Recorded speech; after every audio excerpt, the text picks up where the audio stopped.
Hey guys, welcome back to my channel.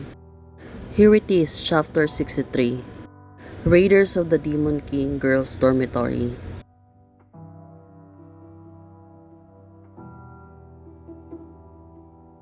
Since Lisa fell asleep, she was still on recovery stage. She need to rest. Marcia's trying to sleep in by her side.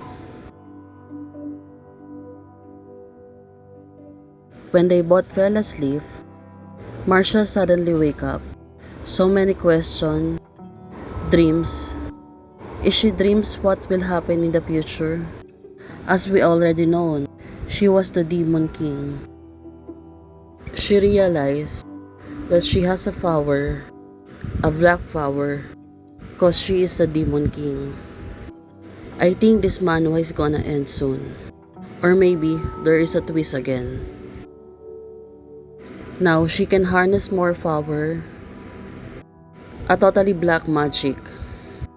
Well, we can see that now, and she has more of it. What do you think guys will happen on next? Now she was realizing everything. With the plot, sure enough, everything is true. She has a power now, and she already known that she is the Demon King. So what will be her next step? Is she going to be rogue? My mission is to let Lisa take me down. Will she really sacrifice herself? She know that Lisa won't agree, that Lisa won't hurt her. Guys, I think she might let the four boys take her down. Lisa won't agree for sure. Healing crystal awaken. The depths of our soul. As long as Lisa thinks of our past, there is something wrong with me. It's hard to hide from her.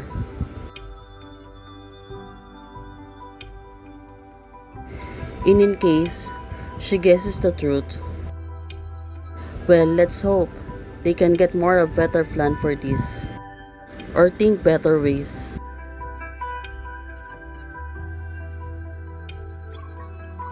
Marcia think, if I only could remain ignorant.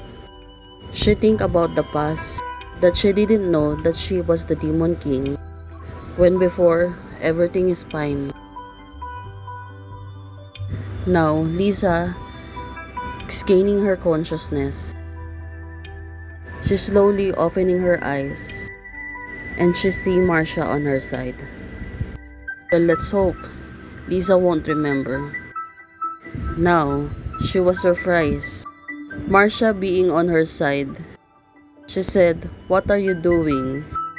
She looked shy and she pushed Marcia away. Well. Marcia called Lisa. Just even if it's you, I have to confess before I do that kind of thing. With you, how could you? Now, Lisa is still blushing. Marcia, what confession? You clearly know what I'm talking about. Could it be you forced me to say it first on purpose? Look at Lisa's face. Now, she was teased by Lisa. Marcia leans toward Lisa. She is going to confess? That was Lisa's thinking. On the other side, my lord, the magic circle in the underground vault is a warning. Those two women seems to be running away.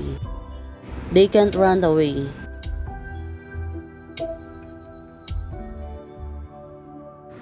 Oh, that was a tricky. They place a magic circle on the vault. They still been tracked on the upper side of the castle. So they know everything on what they're doing. Well, those royal bloods still scheming towards both of them.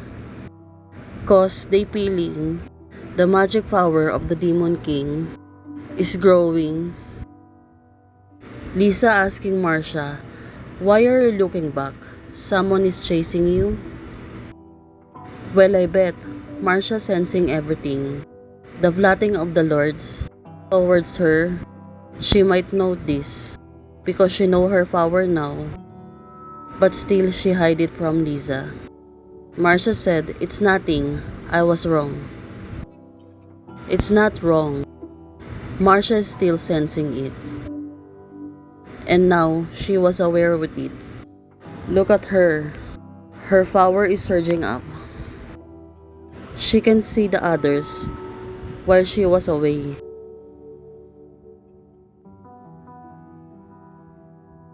Now, look at the two on the other side. Marcia's releasing her power.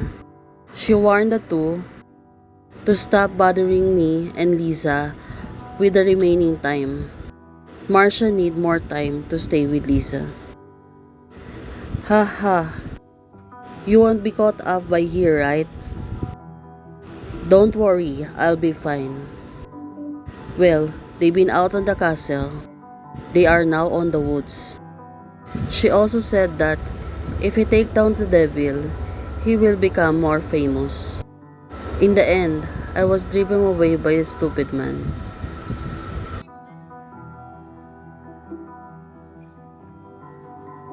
Lisa is muttering about her life. Although our family is rich, we always been looked down upon because we have only two daughters and no heirs. In order to protect the family, my father thought of many ways. That's why I became that person fiancé. Now, Marshall suddenly stopped. She was listening to Lisa. Well, what she gonna do now? Will she let the four noble boys to take her down? Lisa said, I agree that my family no longer to worry about others coveting me. But occasionally I think I can do what men can do. Why do I have to? She was thinking she don't need a man. Marcia approached Lisa. She was grabbing her hand. Well, she will confess now or what? This moment is a perfect timing. Take note with the moon on the background. But why Marcia still prows out? It's still, she can confess to Lisa.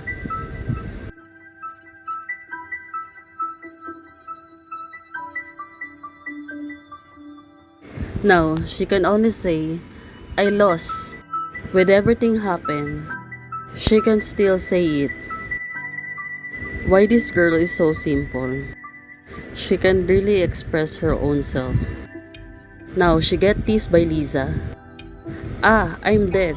It was Lady Lisa who takes down the devil. Long live Lady Lisa. Ha ha ha, what are you doing?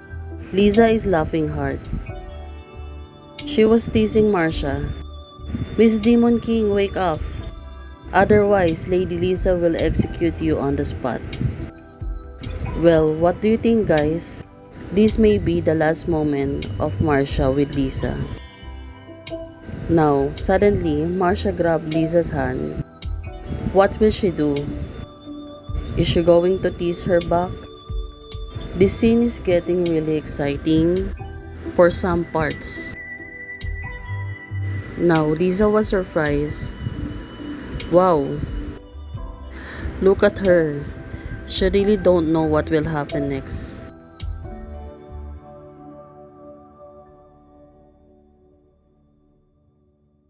Lisa, is she going to confess? That was Lisa's thinking. On the other hand, it may be not. Marcia told her, you can definitely execute the devil and get everything you want. Well, will you think Lisa will listen to her with those words? I bet she will not. That's why Marcia need to take this, a hard decision that she will really need to put Lisa away and make a move. Now she really convinced to sacrifice herself. Even if the price is my life, it doesn't matter. Just to protect Lisa. Hey guys, thank you for watching. See you again next chapter. Bye.